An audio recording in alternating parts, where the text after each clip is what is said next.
Sa ating balitang sports, Alex Iyala bigo makapasok sa first round ng Australian Forum Open. Tunghayan ang balitang sports ni Kyle Basa.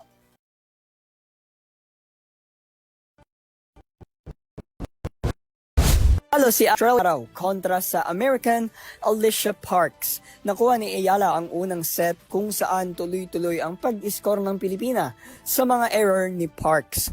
Ngunit dire-diretso na ang pagbira ni Parks sa matchup at tuluyan ng nagamay ang playstyle ng Pinay.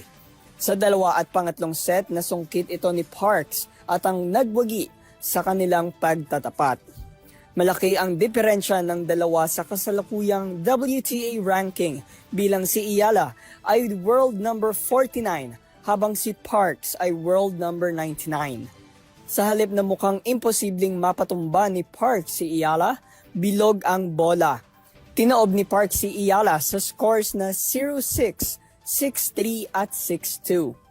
Dahil dito maaga ang exit ni Iyala sa naturang torneo. Para sa EuroTV News, ako si Kyle Basa. Sumasaludo sa bawat Pilipino.